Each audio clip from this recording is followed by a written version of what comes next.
I'm the Hoppy Ferret and I'm here to review a beer I bought in a glass that I definitely didn't. Advent number 10 comes from Belgium. It's Orval. It's a Belgian Trappist ale. And they're called Trappist ales because these things sneak up on you. They're normally around 8, 9, even 12%. They don't drink like it, but you realise it when you're stumbling out of a delirium pub in Brussels, I think it's Brussels, and the wind hits you and you're like, fuck, I've been drinking a lot of beer and didn't even realise it. This beer, however, is 6.2%.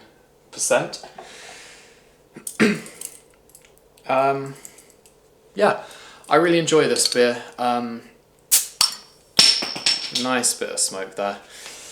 I have this every year in my advent calendar that I make, that I am sharing with you. It's very lively as well. Oh my god, look at that. And what's really good, what's really interesting about Orval is how it ages. So this beer was bottled on, I think it was the 15th of November.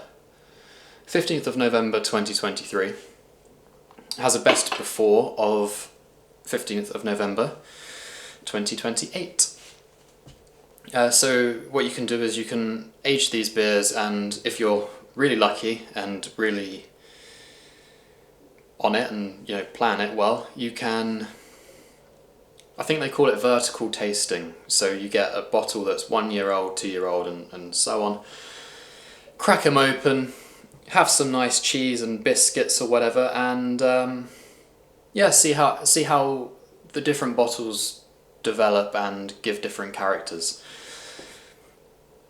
When you first, like the younger bottles, they're going to be a bit more hop forward, a bit lighter, a lot more,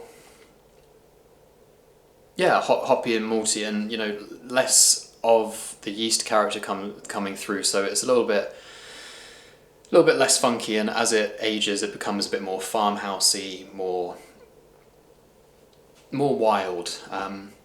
This beer being 1 year old, it's probably a bit more Maroon 5 than it is Parliament Funkadelic, but we'll see. Let's see what's on the nose. Sweet, orange, hoppy, malty, real sweet. Yeah, real sweetness from that Brett. You can definitely tell that it's there, but it's a really nice, nice subtle farmhousey. Not like you're sticking your head in a haystack. These Belgian beers, when they were made, the Belgian monks, because they didn't know of yeast back then, they thought that when the beer did ferment, and this is why it's got a lot of wild character, because it is, wild fermented with the Brett yeast, they thought that it was a gift from God, which I'm not the most theistic person in the world. I'm no Richard Dawkins, but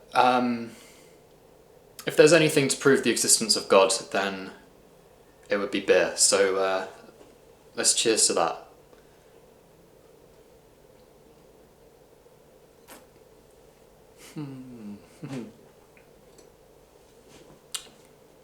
Yeah. The younger beers as well, they're going to be a lot more carbonated, like you saw when I poured that out. Just the head on this, it is gorgeous, absolutely beautiful, soft, pillowy. I don't know how to show this without tipping the beer all over the place, but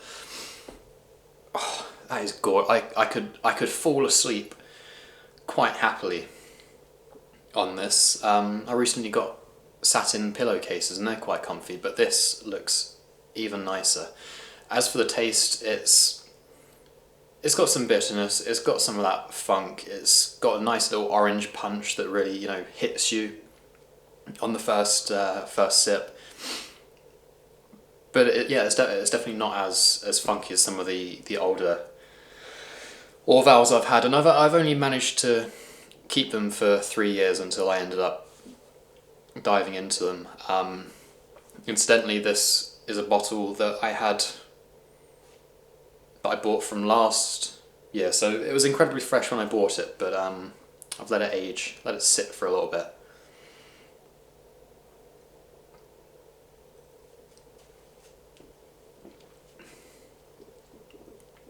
Yeah, so Orval.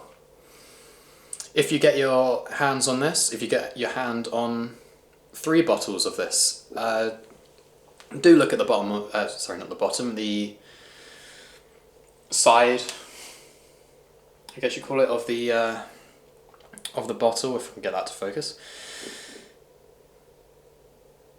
I don't think that is. Whatever, you got to trust me on that.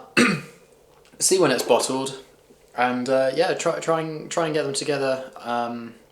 Crack them open at the same time. You know, it's going to be a boozy affair, but someone's got to do it, right? And see how the beer changes from each expression. Like I said, the older ones, they're going to be far less carbonated than this. They're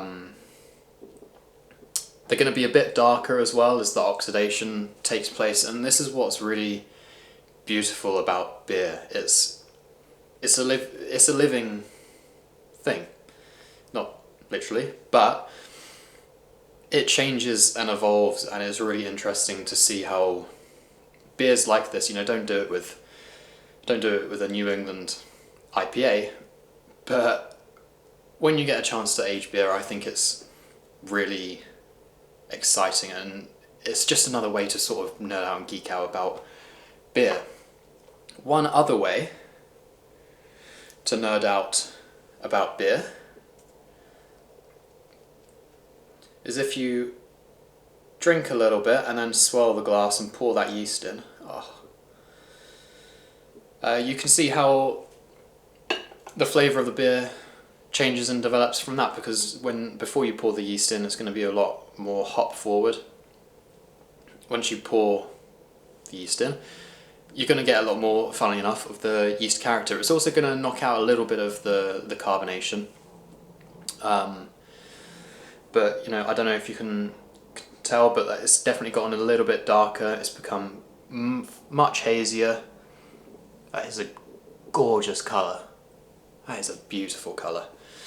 So yeah, let's see how it changes. Oh, much more of that Brett comes through. A little bit like raspberry, almost like bubblegummy even, which is kind of typical with Belgian beers. The bubblegum, that is. Yeah, more bubble, like kind of candy floss, almost like mosaic hop kind of, but coming from the yeast there, and on the taste, I expect it to be a little bit more puckering at the back end of the mouth.